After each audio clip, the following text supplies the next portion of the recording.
السلام علیکم ورحمۃ اللہ۔ تو آج میں کروں گی سورۃ زخرف کی آیت نمبر 11 سے 15۔ اعوذ باللہ من الشیطان الرجیم، بسم اللہ الرحمن الرحیم۔ آیت نمبر 11 ہے والذی نزل من السماء ماء بقدر فانشرنا به بلدۃ میتا کذالک تخرجون۔ اس کا ترجمہ ہے کہ اور جس نے اتارا آسمان سے پانی ایک اندازے کے مطابق، تو اس سے ہم نے مردہ زمین کو اکٹھا کھڑا کر دیا، اسی طرح ایک روز تمہیں بھی نکال لیا جائے گا۔ تو جو لوگ ریزریکشن کے بارے میں سوال جن کو نہیں اس کے بلیو ہوتا، تو ان کے لیے اگزامپل ہے کہ جس طرح زمین کو مردہ ہونے کے بعد زندہ کر دیا، اس طرح انسانوں کو بھی اللہ تعالیٰ کر دیں گے، ان کے لیے کچھ بھی مشکل نہیں ہے۔ اگلی آیت ہے آیت نمبر 12، والذی خلق الازواج کلھا وجعل لکم من الفلک والانعام ما ترکبون۔ اس کا ترجمہ ہے کہ اور وہ کہ جس نے بنائے ہیں تمام مخلوقات کے جوڑے، اور تمہارے لیے بنائی ہیں کشتیاں بھی اور چوپائے بھی جن پر تم سواری کرتے ہو۔ یہ اللہ تعالیٰ کی نعمتیں ہیں۔ اس کے بعد آگے ہے جی آیت نمبر 13، لِتَسْتَوُوا عَلَى ظُهُورِهِ ثُمَّ تَذْكُرُوا نِعْمَةَ رَبِّكُمْ إِذِ اسْتَوَيْتُمْ عَلَيْهِ وَتَقُولُوا سُبْحَانَ الَّذِي سَخَّرَ لَنَا هَٰذَا وَمَا كُنَّا لَهُ مُقْرِنِينَ۔ So it means that تاکہ تم جم کر بیٹھو ان کی پیٹھوں پر، پھر اپنے رب کے انعام کا ذکر کرو، بلکہ جب کہ تم ان کے اوپر جم کر بیٹھ جاؤ، اور تم کہو کہ ایک ہے وہ ذات جس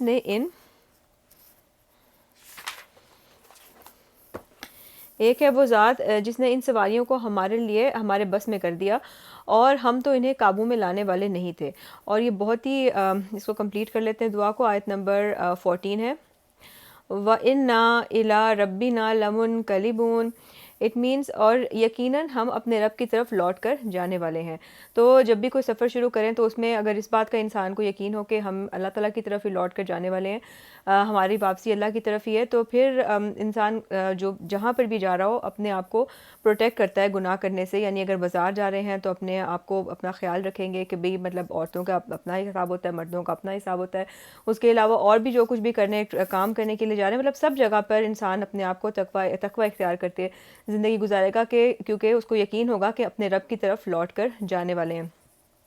اور یہ جو بات ہے کہ سواری کو قابو میں، مطلب یہ بہت ہی بہترین دعا ہے، اس کو ضرور اپنی جب سفر پر نکلیں جہاں پر بھی جانا اس کو پڑھنا چاہیے۔ تو یہ کیونکہ ہماری گاڑیاں وغیرہ بھی ہمارے کنٹرول میں کئی دفعہ نہیں رہتی، اب لائک فیو منتھس، ایک آدھ مہینے پہلے ہی تو اٹ واز ریئلی سنوئی ڈے، اور اس دن جو ہے وہ ابھی تک سنو صاف نہیں کی تھی۔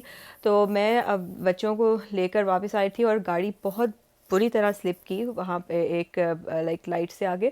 تو اب میں نے پھر اونچی آواز میں یہ دعا پڑھنی شروع کر دی، سبحان الذی سخر لنا، اور بلیو می وہ گاڑی جو ہے وہ ایک دم سے مطلب کہ کنٹرول میں آ گئی میرے، اور الحمدللہ وہ مطلب کہ ادھر ادھر سائڈ وے پر چڑھنے سے بچ گئے، اور آرام سے ہم خیر و عافیت سے گھر پہنچ گئے۔ تو یعنی یہ دعائیں جو ہیں نا وہ بہت ہی افیکٹو ہیں، ان کو ضرور پڑھتے رہنا چاہیے، اور یقین کے ساتھ پڑھنا چاہیے کہ اللہ تعالیٰ جو ہے وہ ضرور ہماری حفاظت کریں گے، اور ہمیں حفاظت سے اپنی منزل تک پہنچائیں گے۔ تو اس کے بعد اگلی آیت ہے آیت نمبر 15، وَجَعَلُوا لَهُ مِنْ عِبَادِهِ جُزْءًا إِنَّ الْإِنسَانَ لَكَفُورٌ مُبِينٌ۔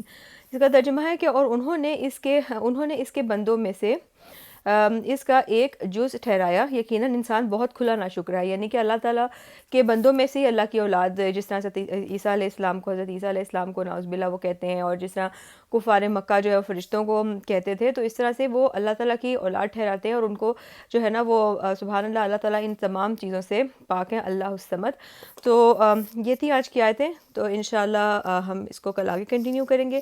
فی امان اللہ۔